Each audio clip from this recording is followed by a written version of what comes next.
Começa agora o Jornal da Zimbo com Laurinda Calças.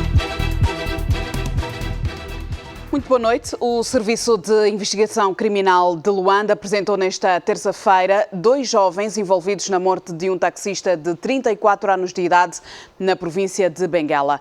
Os jovens roubaram a viatura de marca Toyota Yaris no dia 29 de abril e pretendiam vender em Luanda a 4 milhões de kwanzas. O crime ocorreu por volta das 9 horas do dia 29 de abril na província de Benguela, quando estes 2 jovens solicitaram serviço de táxi, alegadamente para fins religiosos, a um cidadão de 34 anos de idade que se fazia transportar por esta viatura. O destino era chegar ao município de Bocoio. Posto lá no terreno, ele para o carro e o outro aparece. Então eles diziam assim, aguarda um pouco, vamos aguardar o pastor, porque é uma atividade da igreja.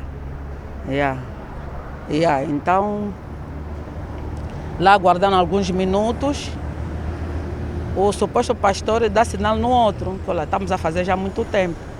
Então, o que encontraram no terreno sobe no carro, atrás do motorista, e grampeia o motorista. O outro que estava de lado do suposto pastor começa a dar com facadas. O motorista foi morto após ter sido desferido 2 golpes na região do pescoço e o corpo abandonado no matagal. Os jovens, após praticarem o ato, seguiram para a província de Luanda para comercializar a viatura. Na província de Luanda, os 2 jovens esconderam a viatura neste quintal no município de Viana, no bairro do Miru. O proprietário do espaço não sabia a origem do veículo. Os 2 jovens foram detidos por volta das 13 horas do dia 1 de maio pelo Serviço de Investigação Criminal, quando tentavam comercializar o carro a 4 milhões de kwanzas. Estes cidadãos, depois de um interrogatório preliminar, são confessos na autoria criminal protagonizada, isto no bairro Locincha, na comuna do Bocoio, na província de Benguela. Então, se consegue concluir que os malfeitores prepararam de forma minuciosa a sua ação, levaram a faca consigo, portanto faz parte dos atos preparatórios, designaram horários, estabeleceram coordenadas. A proprietária da viatura, que por sinal é tia do malogrado, diz que a família tomou conhecimento da morte do jovem um dia depois do seu desaparecimento. Encontraram num estado avançado mesmo de decomposição. O funeral foi feito ontem no Bocoio, no município do Bocoio. Deixou filhos? 3 filhos e a esposa. Os 2 jovens, de 29 e 30 anos de idade, foram apresentados ao Ministério Público e vão responder aos crimes de homicídio qualificado e roubo de viatura. As Forças de Defesa e Segurança detiveram 589 cidadãos. Deste número, 358 por violação da cerca sanitária nacional, 163 por desobediência a agentes da autoridade. Os dados foram apresentados durante o balanço semanal do cumprimento da situação de calamidade pública. Foram 23.989 atividades realizadas, 10.459 ações de sensação, 6.433 dispersões de aglomerado e 65 intervenções e cerimónias fúnebres. Estas ações resultaram na detenção de 589 pessoas. Destacar que, por desobediência, foram 163 cidadãos detidos por desobediência a agentes da autoridade. Essas detenções resultaram de incumprimento de medidas e incumprimento da ordem das autoridades para que assim fosse, e resultaram então na desobediência que levou à detenção destes 163 cidadãos. 358 por violação à cerca sanitária nacional, 60 por violação à cerca sanitária provincial e 8 por desacatos a agente da autoridade. As Forças de Defesa e Segurança apreenderam também 337 viaturas por excesso de lotação. Atenção que estamos a nos referir que o Decreto Presidencial a esse respeito, dispõe que a lotação é de 75% das viaturas. Foram recolhidas e apreendidas 66 colunas de som, 23 computadores, 183 mesas misturadoras de som, 28 máquinas de jogo, 12 aparelhos de som, 11 unidades de potência e outros meios. Como devem estar a notar, são muitos equipamentos que resultam da realização de atividades fora dos períodos indicados pelo decreto presidencial. Orlando Bernardo, porta-voz da Polícia Nacional, disse também que as forças procederam ao encerramento temporário de 15 estabelecimentos comerciais por incumprimento do horário de encerramento e aplicaram 586 multas. Destas 586 multas, 531 foram por não uso obrigatório de máscara. 10 por abertura de restaurantes e similares fora do período estabelecido, 9 por venda ambulante em locais proibidos, 24 responsáveis de restaurantes e similares e 2 por ajuntamentos. Isto significou uma arrecadação para o Estado de mais de 4 milhões de kwanzas. Quanto à defesa e controlo sanitário nas fronteiras, registraram a entrada de 5.102 viaturas provenientes das repúblicas da Namíbia, RDC e África do Sul e a saída de 6.754 viaturas que transportavam produtos diversos. No que diz respeito à cerca sanitária provincial de Luanda, entraram na capital do país 2.515 viaturas e saíram 1.795 veículos, também com produtos diversos, com destaque para medicamentos. A greve dos funcionários do Governo Provincial de Benguela foi levantada hoje. É que o Governo e a Federação dos Sindicatos da Administração Pública chegaram a consenso. Na sequência da reunião desta quarta-feira, o Ministro em exercício do MAPTES apelou a calma e garantiu resolução para breve, apesar dos pesados custos sobre os cofres do Estado. Desde o passado dia 4 de maio que dezenas de funcionários do Governo Provincial de Benguela colocaram-se de frente às suas instalações com cartazes reivindicando a atualização das categorias e outras condições laborais. Hoje, com 53 anos, continuo na mesma categoria há 24 anos, 32 anos de serviço. Ao reconstituirmos a história, importa referir que a possibilidade de resolução das preocupações que constam do caderno reivindicativo estava em curso, uma vez que as comunicações entre as partes fluíam. Entretanto, e de forma surpreendente, Benguela fez a greve. Fomos surpreendidos que a província de Benguela, no dia 4, não obstante terem presente com esses documentos que nós estamos a fazer menção, saírem em greve. Não obstante, as orientações que foram produzidas pelo secretário-geral em exercício da Federação da Função Pública e não só, dos outros dirigentes da UNTA, que persuadiram para que os colegas não fizessem greve. 24 horas depois, o Governo reagiu e tudo indica que a Comissão Intersindical dos Sindicatos da Administração Pública e o Governo chegaram a consenso. Por isso, a greve foi levantada. O trabalho não pode se fazer de dia para a noite, que é um trabalho aturado.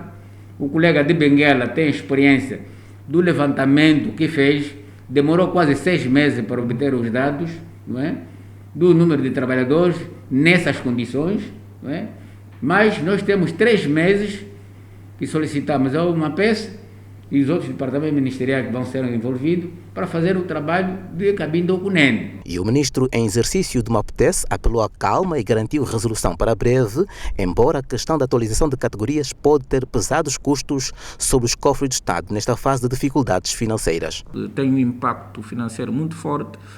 Entendemos que no âmbito deste trabalho multissetorial, conforme foi orientado entre o MAPTES, o MINFIN e o MAT, neste período de 3 meses, encontrar então, portanto, um denominador comum com os dados concretos e aí sim voltarmos a sentar com os nossos parceiros sociais a quem temos muita estima, para que pudéssemos então, ou possamos gizar, digamos assim, as medidas de concretização dos pontos que têm sido objeto de reivindicação. Vânio Americano pediu bom senso aos sindicatos de Benguela. Acreditem na boa-fé do Estado. O Estado é um ente do bem e cujas suas atribuições versam claramente para a satisfação das necessidades coletivas. Daí que queremos pedir que acreditem neste acordo que foi firmado com vista a se prorrogar a greve que tinha sido prevista para o dia 4 para este período de 3 meses. E acreditamos que com o engajamento das equipes que têm sido ou que foram já, digamos assim, eleitas para este trabalho, neste período iremos efetivamente cumprir. Levantada nesta quarta-feira a greve dos funcionários do Governo Provincial de Benguela. A paralisação começou no dia 4 deste mês do trabalhador. 44 cadáveres estão abandonados na morgue do Hospital Geral de Benguela há mais de 60 dias e 25 dos quais são recém-nascidos. A situação preocupa aquela unidade hospitalar e está a criar superlotação da referida morgue. A morgue do Hospital Geral de Benguela tem capacidade para 36 cadáveres, mas nesta altura estão 44, número que ultrapassa a capacidade instalada. Constitui uma preocupação porque nós estamos aqui cadáveres abandonados desde fevereiro e que nós precisamos que haja funeral administrativo com muita urgência. Como é que vocês estão a se gerir nesta altura? Estamos a se gerir por uma situação muito cauteloso. Estamos a pôr assim cadáveres, principalmente no embaixo, metemos 2 cadáveres, só para nos facilitar para que alguns cadáveres não estejam fora das câmaras.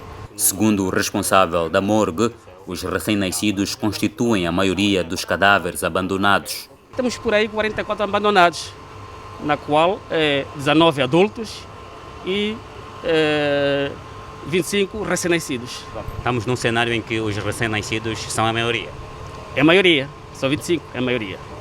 O hospital e a administração municipal de Benguela preparam um funeral administrativo dos 44 cadáveres abandonados para sexta-feira, dia 7, segundo o diretor municipal do Ambiente e Saneamento do Meio. Nós temos as condições técnicas e operacionais, todas elas preparadas. Portanto, é um trabalho que estava para ser feito no dia 4, mas fruto da greve foi transferido para o dia 7, na sexta-feira. Portanto, esses corpos vão ser enterrados no cemitério do Catengue. Entretanto, para o sociólogo José Mulang, questões econômicas podem estar na base dos abandonos, embora para ele não seja essa a matriz africana de lidar com os mortos. É verdade que socialmente estamos num período difícil, de muita instabilidade, portanto as famílias passam por muitas necessidades, portanto há praticamente uma baixa naquilo que são as condições ou poder econômico das famílias para fazerem face à situação atual do país. Portanto, os salários praticamente nesta altura perderam poder de compra, mas como disse anteriormente, não justifica, porque é algo que não nos caracteriza, mas sim o que nos caracteriza é despedirmos de forma condigna dos nossos entes queridos enquanto africanos. De referir que, em caso de lotação esgotada, a morgue do Hospital Municipal tem, em muitos casos, servido de alternativa, só quando as condições permitem. Em Benguela, parteiras no Hospital Geral estão preocupadas com o número elevado de mães com menoridade. Dos 20 partos feitos, em média, naquela maternidade, 5 a 6 têm menos de 16 anos de idade. Catarina da Conceição, Bárbara Gonçalves e Hércia Teixeira são parteiras no Hospital Geral de Benguela. Intervêm diretamente na chegada de um novo ser. Catarina afirma que a profissão é boa, mas também difícil. É muito bom, você fica muito alegre quando vê uma mãe a nascer, a receber uma bebê, e você como parteira se sente mesmo que afinal é mesmo bom ter esse dom que Deus deu. Sim. A dificuldade é quando mamãe vem, né? Vem em trabalho de parto e sobe na marquesa, o trabalho não corre bem, às vezes aquelas que vêm, o bebê vem nado morto e essa parte é uma parte que fica um pouco aborrecida e triste. Como todas as outras profissões, há aptidões indispensáveis para ser uma boa parteira. Amor. Amor à profissão, amor ao próximo e cuidar mesmo com amor. Porque é uma vida que você está a receber. Então temos que ter muito amor com a próxima. Muita disponibilidade, coragem e muita força e energia para aturar aquela mãe que está na marquesa a fazer muita confusão. Então, uma parte até que está mesmo filme. Tratar bem as parturientes é uma obrigação. Apesar de não esperar por recompensa, Catarina e Bárbara já foram surpreendidas com bons gestos por pessoas de quem não se lembravam. Muitas vezes que a gente até nem recorda de onde é que vem aquela pessoa, não é? Só ela que nos faz lembrar, por isso é que nós temos que atender todos sem saber quem, não é? Temos que tratar todas por igual. Eu já ganhei xará, ganhei afilhada e ganhei já muita coisa, até eu esqueço as pessoas com quem já fiz parto, mas quando eu passo na rua me chamam, minha parteira, minha doutora, e aquela coisa me alegra também, fico alegre. A maternidade realiza em média 20 partos por dia. A maior satisfação de uma parteira é ajudar alguém a trazer ao mundo um novo ser, mas é um processo que nem sempre é fácil, principalmente quando se trata de mulheres com menor idade. Dados obtidos dão conta de que 5 a 6 mulheres que dão entrada à maternidade são menores de 16 anos. Hércia Teixeira diz que são números que preocupam, por isso defende o reforço da educação sexual no seio familiar. Nós tínhamos que ter uma educação para a saúde, uma educação sexual a partir das escolas, né? A educação. Porque muitas das vezes eu acho, né, que algumas vão lá por curiosidade, querem saber como é que é aquilo que vem, aquilo que houve. De recordar que o mês de abril foi o que mais parto registrou até o momento neste ano, com 741 bebês nascidos. O Banco de Poupança e Crédito vai comercializar 480 imóveis que fazem parte do seu património. Entre os ativos a serem alienados constam lojas, agências, prédios e terrenos localizados maioritariamente nas províncias de Luanda, Bengo, Huila e Benguela. Numa primeira fase, a operação poderá render ao banco cerca de 50 mil milhões de kwanzas. O BPC vai colocar à venda vários ativos que compõem o seu património imobiliário. A operação, que poderá render cerca de 50 mil milhões de kwanzas ao maior banco com capitais públicos do país, foi anunciada pelo homem forte da instituição financeira. O BPC detém uma carteira de 480 imóveis não-core espalhados pelo país, dos quais 66% em zonas urbanas e 34% em zonas rurais. Desse total, 65% são prédios urbanos, enquanto 35% são prédios rústicos, estando cerca de 80% desses imóveis concentrados nas províncias de Luanda, Bengo, Huila e Benguela. Numa primeira fase, serão postos à venda um universo de 239 imóveis, cujo valor patrimonial ascende a 50 mil milhões de kwanzas, e à medida que forem sendo criadas as condições, seguir-se-ão os restantes. Para o BPC, este lançamento deverá constituir um marco importante na dinamização do mercado imobiliário nacional, na medida em que poderá possibilitar que cidadãos de diferentes estratos sociais consigam aceder à plataforma digital que foi disponibilizada a fim de realizarem o sonho da casa própria e negócios. Esses imóveis estão estratificados em prédios urbanos e rústicos.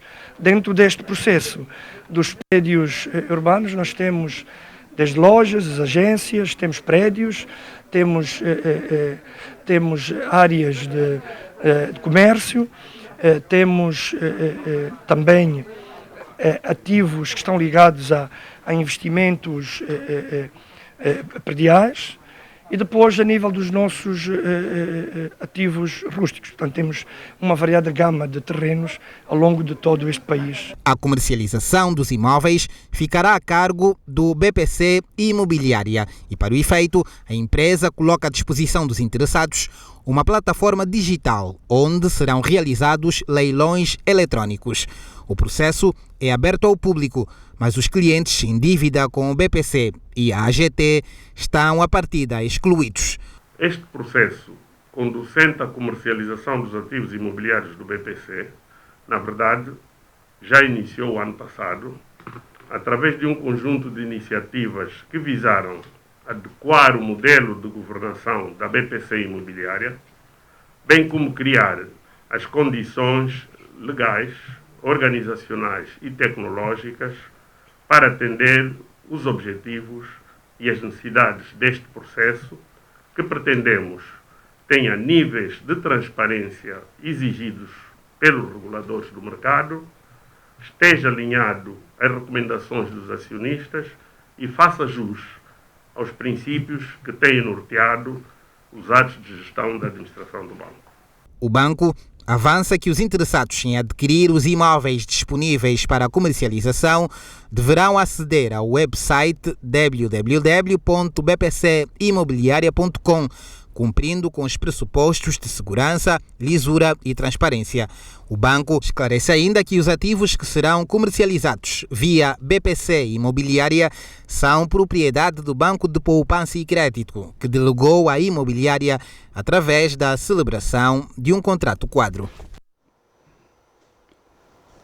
O preço do barril de petróleo para entrega em julho segue hoje em alta e a cotar os $69,50 no mercado de Londres.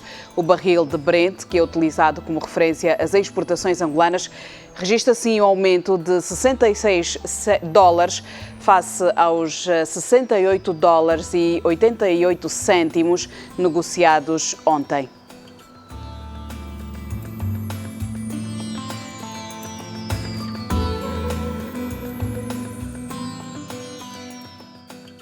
A Igreja Universal do Reino de Deus em Angola denuncia a vandalização de templos em Viana e no Morro Bento. O pastor Valente Luís, representante legal da IURD em Angola, está preocupado com o número de templos encerrados em todo o país.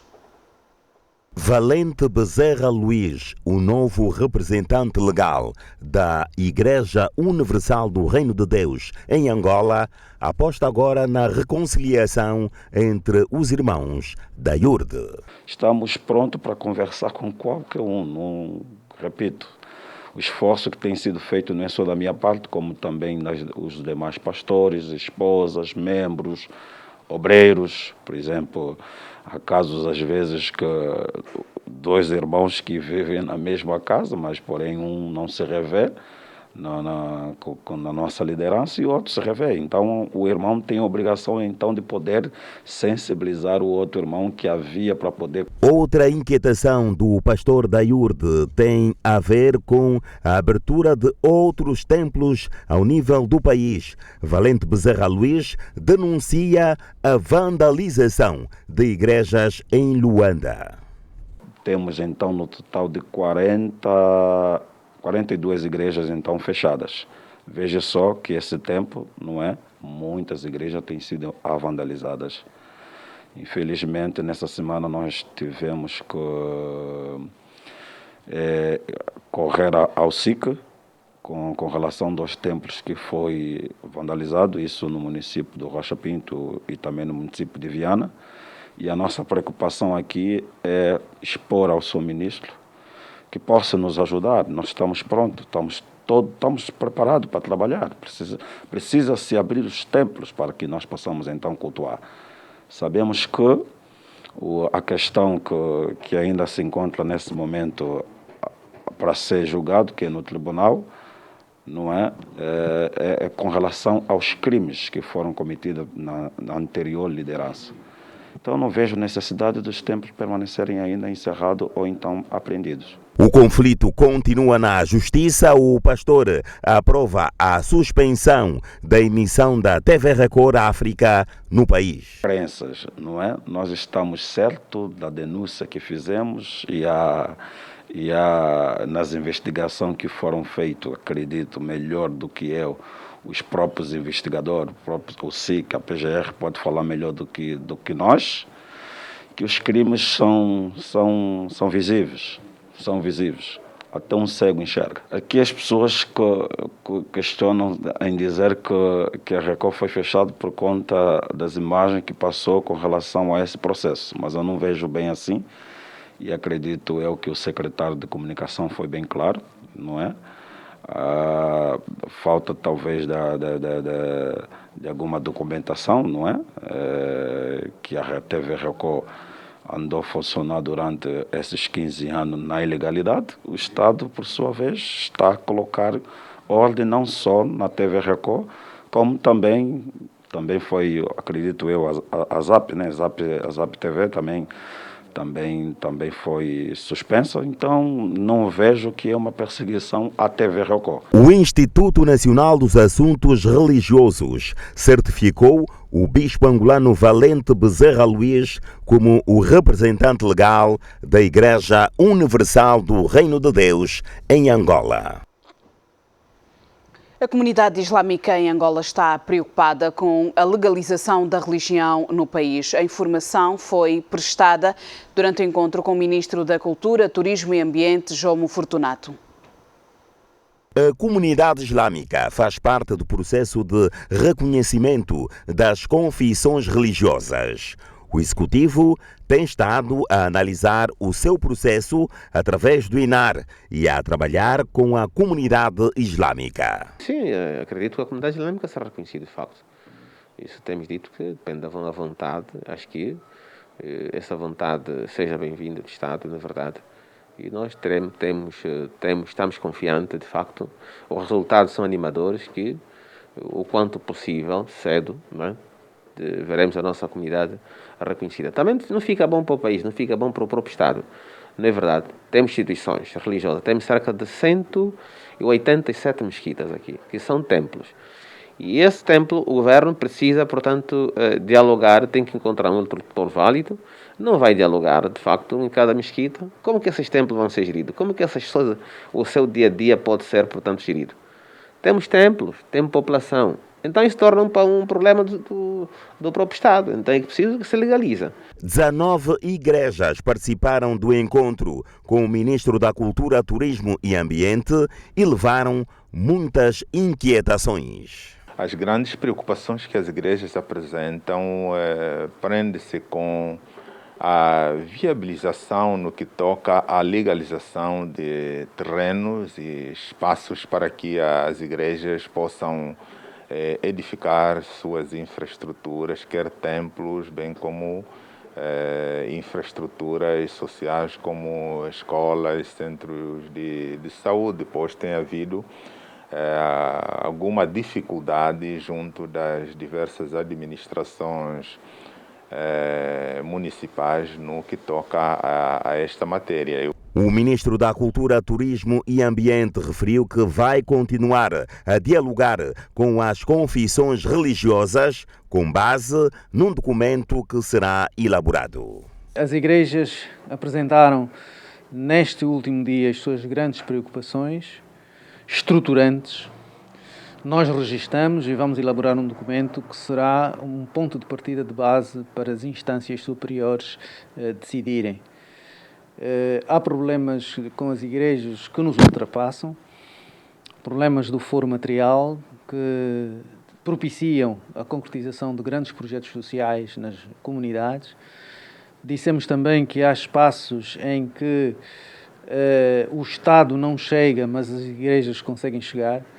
Então, é fácil concluir que as confissões religiosas Retiro aqui o nome igrejas porque o conceito de confissões religiosas é muito mais abrangente. E essas confissões são de suma importância, então, para a solução de grandes problemas que as igrejas constatam primeiro, antes da chegada do próprio Estado. A parceria entre o Executivo e as igrejas, o papel das igrejas em tempo de pandemia da Covid-19 e breves informações sobre o processo de reconhecimento das confissões religiosas foram os assuntos que estiveram em cima da mesa neste encontro de 2 dias.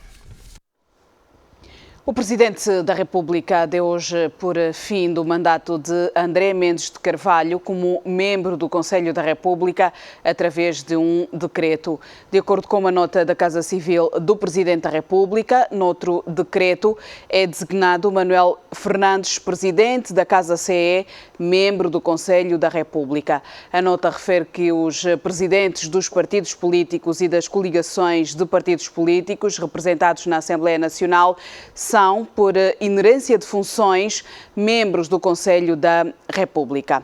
E vamos fazer uma curta pausa, 30 segundos, voltaremos logo de seguida. Até já.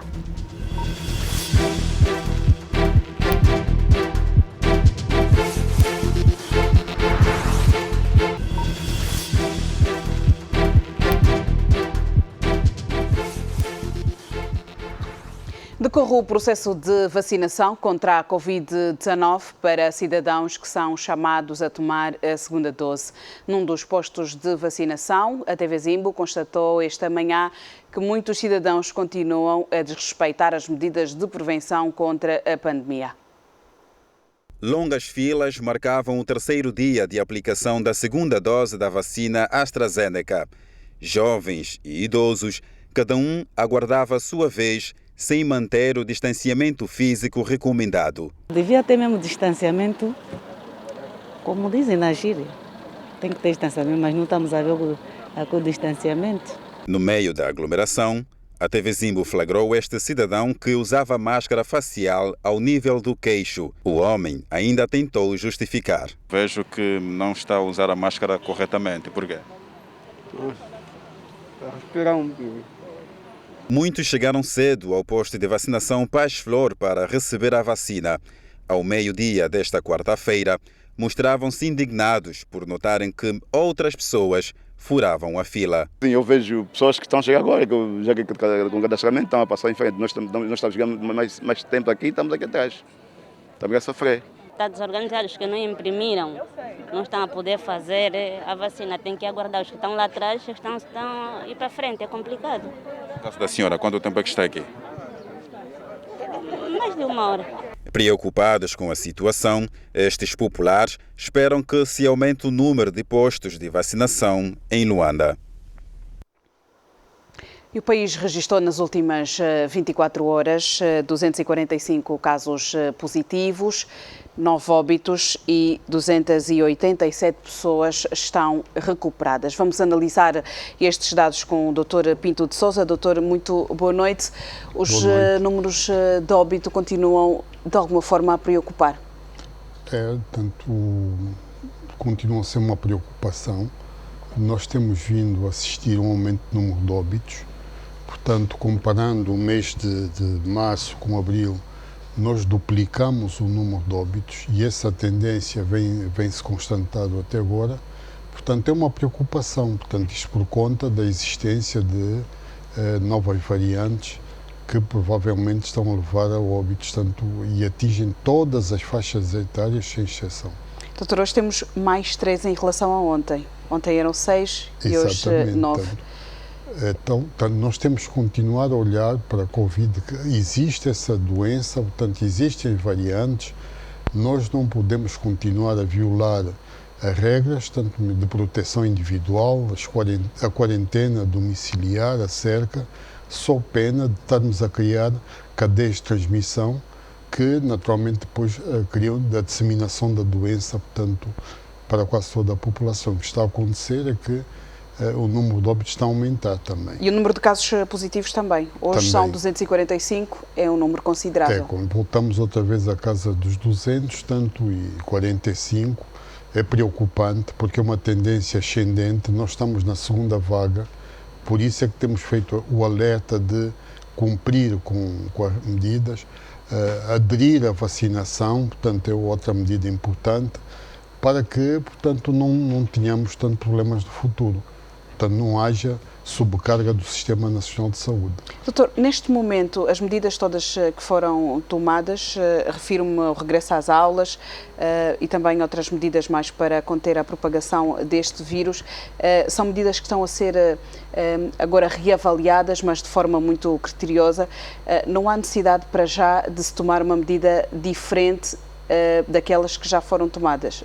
Por exemplo, refiro-me o regresso às aulas. Bom, e tanto o decreto é recente, portanto, naturalmente será acompanhado, portanto, em função da evolução do quadro epidemiológico, aliás, em relação às aulas, portanto, a reavaliação será feita dentro de 15 dias e tem que se encontrar evidências que demonstrem que realmente há uma relação ou não. Portanto, está a fazer-se esse acompanhamento e vamos esperar mais 2 semanas para que possamos tirar conclusões baseadas em evidências científicas. Doutora, vamos continuar a apelar às pessoas, o uso da máscara e o distanciamento. E o distanciamento, portanto, na não violação da quarentena domiciliar, que gera cercas a nível, portanto, em Luanda está a acontecer. Portanto, houve muitas detenções agora, durante a última semana, em relação a esta violação da cerca sanitária nacional e as principalmente... festas, as festas domiciliares, extradomiciliares e a violação também da cerca de Luanda. Como se viu, há dados concretos de que está a acontecer. Portanto, e isto permite a expansão da doença para as restantes províncias. Portanto, nós temos que assumir essa, porque depende sobretudo do comportamento das pessoas. As pessoas têm que assumir, têm que se proteger para protegerem os seus familiares, os seus amigos, enfim, a população. Temos que estar todos, sem exceção, envolvidos no combate ao Covid. Doutor, vou agradecer a sua presença, boa noite e bom descanso. Obrigado e bom trabalho, boa noite. E vamos fazer uma curta pausa neste jornal, já voltamos, até já.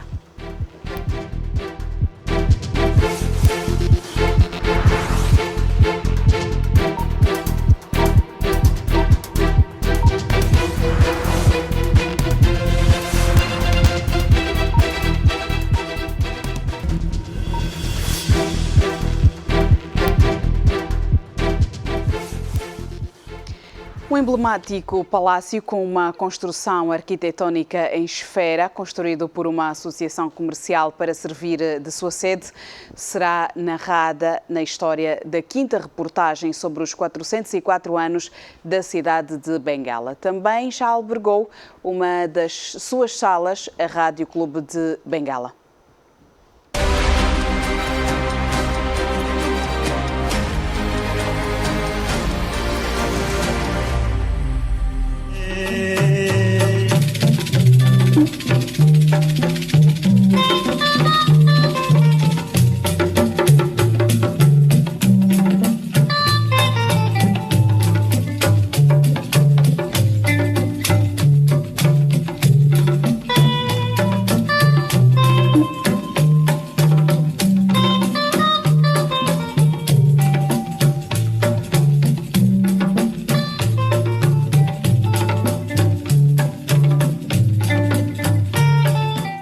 Este é o edifício onde atualmente funciona a sede do partido MPLA. Reza a história que até antes de 1975 este imponente edifício era conhecido como o Palácio das Bolas e albergava a maior associação desta província de Benguela. Era a Associação Comercial. Era a partir deste Palácio das Bolas onde eram decididos importantes dossiês económicos que dominavam a produção e o crescimento da nossa Benguela. A história será aqui contada nesta sua edição por quem conheceu e por quem viveu a história. Acompanhe a história na voz daqueles que conhecem. Anteriormente, o Palácio das Bolas era o Palácio da Associação Comercial e atualmente é a sede provincial do MPLA em Benguela. Construído na década de 90 do século passado, é um edifício de uma arquitetura imponente e particular, situado no centro da cidade, junto a uma praça enjardinada no centro de Benguela. A designação popular de Palácio das Bolas adveio dos remates peculiares em pedra sob forma de esfera no seu telhado. Ainda antes da independência de Angola, que este ano comemora 46 anos, funcionava também como Tribunal da Segunda Vara de Benguela e também já albergou a Rádio Clube de Benguela. Após a independência, viria a tornar-se na sede provincial do MPLA. Este imponente edifício, na era colonial, pertenceu à Associação Comercial de Benguela. Também era conhecido por Palácio das Bolas, pelo facto que no seu extremo superior terem duas bolas. E por esse facto ele passou a ser Palácio das Bolas, conhecido por Palácio das Bolas. A sua fundação data de 18 de julho de 1906. Curiosamente, este palácio, numa das suas salas, albergou o então Rádio Clube de Benguela. Na altura, o Rádio Clube de Benguela funcionava no Hotel Tamariz, mas o espaço que lá tinha era muito pequeno. Então eles pediram à associação que se desse aqui um departamento maior. Então funcionou aqui a Rádio Benguela, ou o Rádio Clube de Benguela, de 1935 a 1939, enquanto estavam a construir esse edifício que ainda hoje pertence à emissora provincial. Que só teve a sua atividade a partir de 1939. Também funcionou aqui o Tribunal Civil de Benguela, também numa das salas desse imponente edifício. Ele passa para o MPLA depois da independência. Portanto, quando se constituiu a República Popular de Angola, em 75, Benguela estava desgovernada, portanto, ou governada por forças estranhas. E quando o MPLA regressou à base, havia aqui algumas personalidades que pertenciam à Associação Comercial. Uma delas era o Sr. Ajrob e o Sr. Nelson, que trabalhou na Sistec. Eles eram também membros da Associação Comercial de Benguela. Então eles acharam por bem autorizar que o MPLA ocupasse esse imóvel. Foi assim que fez com que o MPLA viesse para aqui, para esse edifício, porque ele funcionou naquele ali que está em escombros. Ali que depois foi da alfabetização. Até provas ao contrário, é da Associação Comercial de Benguela que cedeu ao MPLA. Até provas ao contrário. Alvo de várias intervenções de manutenção, mantém-se hoje num estado geral exterior muito agradável, permitindo que se possa admirar a sua imponência arquitetónica particular. Testemunho disso mesmo são as imagens que estamos a apresentar.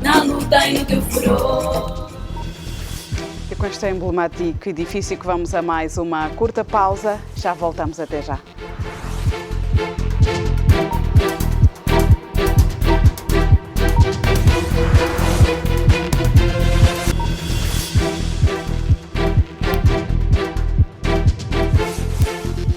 A Administração Municipal de Cacoaco assumiu esta terça-feira a gestão do mercado do Quicolo. Os funcionários da empresa privada Manico Enda e Filhos, que até segunda-feira faziam a gestão do espaço comercial, foram impedidos de entrar nas instalações da administração do mercado. E no momento em que procurava fazer a reportagem sobre o assunto, a nossa equipa foi ostensivamente impedida por agentes ligados à fiscalização do município de Cacoaco. As razões evocadas pela fiscalização da administração municipal do Cacoaco de que a gestão da empresa Manico Enda e Filhos não cumpria com as suas tarefas, como a de limpeza do mercado, são falsas, segundo José Bonifácio, antigo gestor do mercado. Isso é uma informação falsa, porque no nosso mercado temos trabalhador suficiente para não deixar o mercado sujo. Nós temos tido o mercado todo o tempo limpo. Esta terça-feira, a administração municipal do Cacoaco, através da fiscalização, decidiu dar início à gestão do mercado do Quicolo. Porque neste momento o Cacoaco veio com todas as forças, sem respeitar ninguém, porque eu até tenho medo de aparecer em frente da administração, porque já onde eu fui já escorraçado, escaparam a me dar surra por uma coisa que eu não sei. O contrato assinado em 2017 entre a empresa privada Manico Enda e Filhos e a administração municipal do Cacoaco, o prazo estendia-se até setembro de 2021. A gestão anterior não entende por que razão a administração municipal do Cacoaco tomou esta decisão. Um contrato que está assinado durante 4 anos, que neste momento devia terminar no mês de setembro, que assustamos durante o dia de ontem. Fomos todos escorraçados dentro da administração, que neste momento até os meus próprios pertences estão dentro da administração, que eu nem consigo retirá-lo. A TV Zimbo tentou mais uma vez ouvir alguém ligado à fiscalização da administração municipal do Cacoaco, assim como o seu administrador, mas não fomos bem sucedidos. Houve ainda a tentativa de agressão à equipa em serviço. Faz favor. Me tira fora daqui, tira fora. Oh, Pedro, senhor é rápido. Senhor, tira fora. Sai. Tira, senhor. Espera aí, chefe. Tira, senhor. Espera. Oi. Tira, senhor. Espera. Tira, senhor. Espera. Vai lá fora. O administrador municipal do Cacoaco diz. Bem, a administração de Cacoaco não disse-nos nada, né? Não disse-nos nada, apenas ele só mandou as forças dele, né? Para nos enrolar, é só isso que eu posso dizer, porque de conversar não conversou conosco. A gestão antiga do mercado ainda tem dinheiro por depositar na conta do Estado, mas não tem como fazer. Agora eu pergunto, este dinheiro que devíamos depositar na conta do cofre do Estado, depositamos aonde? No Kazenga ou no Cacoaco? Porque neste momento o Cacoaco veio com todas as forças, sem respeitar ninguém. Todos os documentos que nós temos usado para efeito de depósito, tudo está lá, tudo está cadeado, está tudo fechado. A empresa Manico Enda e Filhos controlava 89 fiscais, 169 seguranças, 50 catadores e 10 administrativos. E a administração de Cacoaco, que detém o mercado do Quicolo, rescindiu o contrato com a empresa gestora do mercado.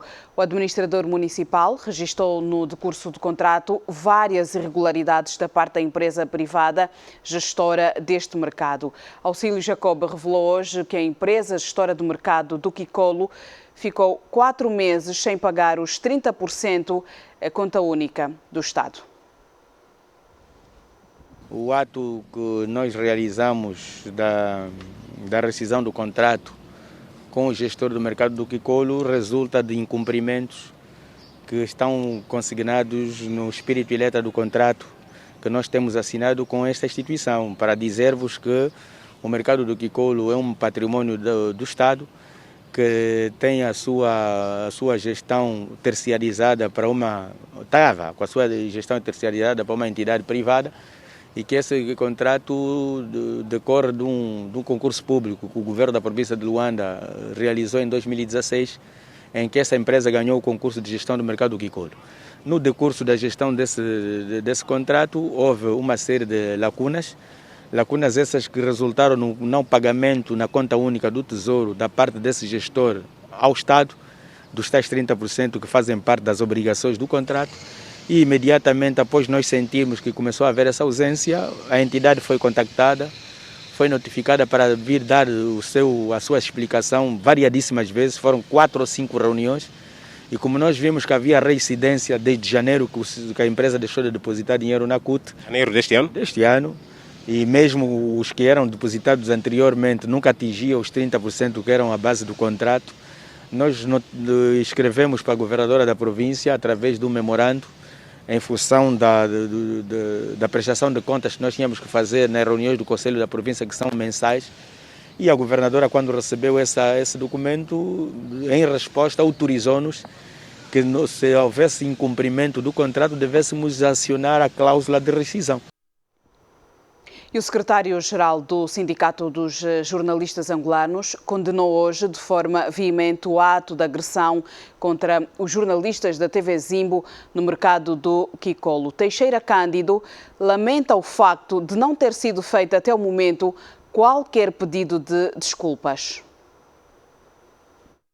O Sindicato dos Jornalistas Angolanos condena de forma veemente o ato dos seguranças da empresa que gera o mercado do Kikolo e lamenta profundamente que os gestores do mercado não se tenham dignado em pedir desculpas pelo ato abusivo dos seus funcionários.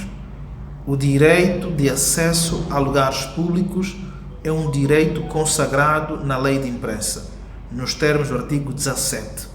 É um direito dos jornalistas de aceder a qualquer lugar público sempre que entender que haja matéria de interesse público. O ato dos seguranças é abusivo e o sindicato lamenta profundamente que qualquer agente investido do menor poder possível se sinta autorizado a interferir, a impedir, a abusar do exercício da liberdade de imprensa.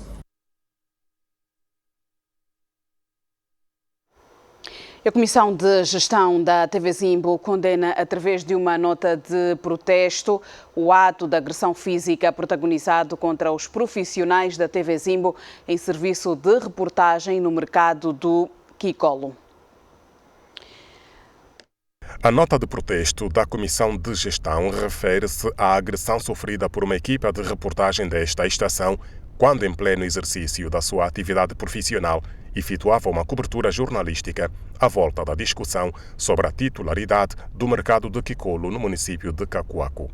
A Comissão de Gestão da TV Zimbo considera esta situação como de todo lamentável e repreensível, ética e deontologicamente reprovável por violar todas as normas do exercício da atividade jornalística e por contribuir no contínuo desrespeito pela profissão de jornalista no país.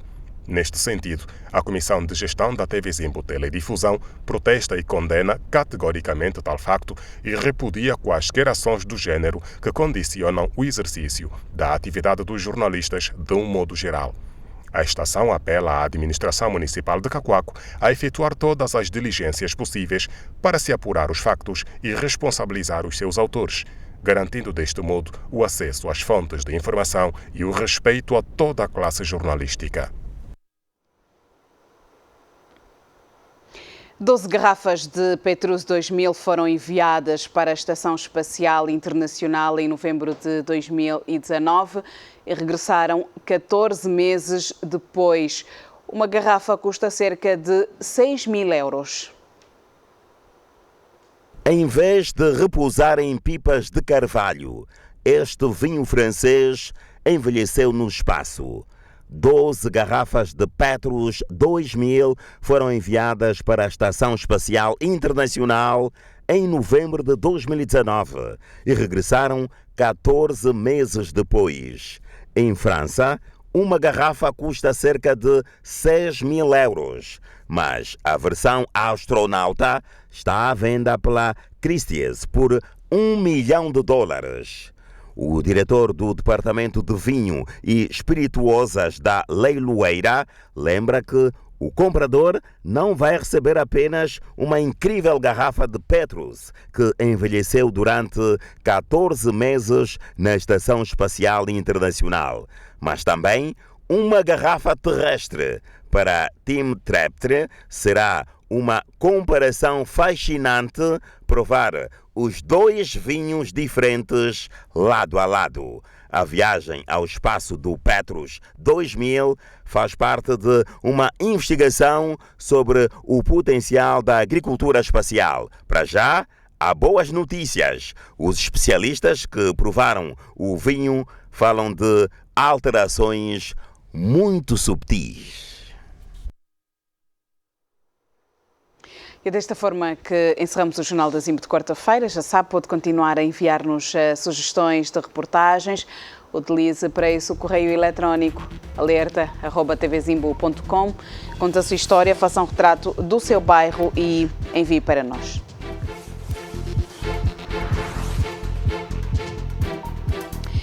Já a seguir vai ver a defesa do consumidor com Adilson Chifuanda. O Jornal da Zimbo por hoje fica por aqui. Muito obrigada pela sua atenção. Continuação de uma boa noite. Passe bem.